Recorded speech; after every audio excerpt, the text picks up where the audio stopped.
તો રાજ્ય સરકાર દ્વારા રાષ્ટ્રીય અન્ન સલામતી કાયદા હેઠળ સમગ્ર રાજ્ય સાથે સુરેન્દ્રનગર જિલ્લામાં પણ એનએફએસએ રેશન કાર્ડ પર લાયકાત ધરાવતા પરિવારોને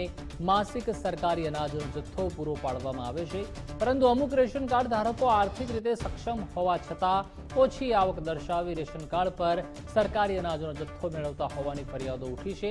જેને ધ્યાનમાં રાખીને સુરેન્દ્રનગર જિલ્લા પુરવઠા વિભાગ દ્વારા પણ અત્યાર સુધીમાં અંદાજે 4500થી વધુ રેશન કાર્ડ ધારકોને નોટિસ ફટકારતા દોડધામ મચી હતી।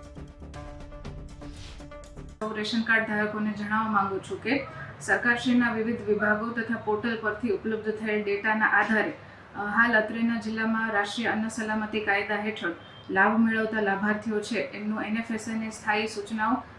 એના ઠરાવની સ્થાયી સૂચનાઓ જોગવાઈઓના આધારે તથા અલગ અલગ માપદંડો જેમ કે 6 થી 12 મહિનાથી સાયલન્ટ રેશન કાર્ડ ધારકો, 12 મહિના કરતાં વધુ સાયલન્ટ રેશન કાર્ડ ધારકો છે, પછી જેમની આવક એન્યુઅલ ઇન્કમ એન્યુઅલ વાર્ષિક આવક છે 6 લાખ કરતાં વધુ છે, પછી જેમનું વાર્ષિક ટર્નઓવર છે એ 25 લાખ કરતાં વધુ છે વગેરે જેવા વિવિધ માપદંડોના આધારે જે એનએફએસએનો લાભ મેળવે છે એવા રેશન કાર્ડ ધારકોનું હાલ વેરિફિકેશનની કામગીરી અત્રેના જિલ્લામાં ચાલુ છે। એવું જાણવા મળેલ છે કે સુરેન્દ્રનગર સિટી વિસ્તારમાં 2500 રેશન કાર્ડ ધારકોને નોટિસ ઇસ્યુ કરવામાં આવેલ છે, તેમજ જિલ્લાની ગણવામાં તો આશરે 5 થી 6000 જેટલા રેશન કાર્ડ ધારકોને નોટિસ ઇસ્યુ કરવામાં આવેલ છે। આ નોટિસ રેશન કાર્ડ ધારકોને એટલા માટે ઇસ્યુ કરવામાં આવેલ છે કે જે લોકો પોતાની આર્થિક કેપેસિટી ને આર્થિક સદ્ધરતા ધરાવે છે તેમ છતાં એ લોકોના રેશન કાર્ડની અંદર એ લોકો એનો જે કંઈક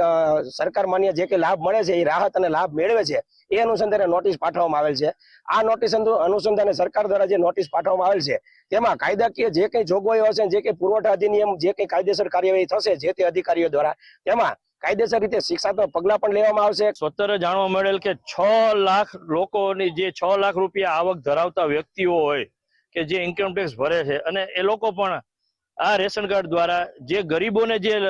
સહાય અને લાભ જે મળતા હોય એની ઉપર તરાપ મારીને આ લોકો જે છે 6 લાખની આવક મેળવતા એવા વ્યક્તિઓ તરાપ મારી અને ગરીબોનો હક છીનવી રહ્યા છે। તો આવા વ્યક્તિઓની સામે શિક્ષાત્મક પગલાં ભરવા જોઈએ, કારણ કે જે ગરીબ લોકો છે, જે ખરી હકીકતે જેને મળવા પાત્ર છે અને જેને લાભો મળવા જોઈએ એવા વ્યક્તિને મળતો નથી અને બીજા લાગવગ ધરાવતા વ્યક્તિઓ લઈ જાય છે। આવા વ્યક્તિઓ સામે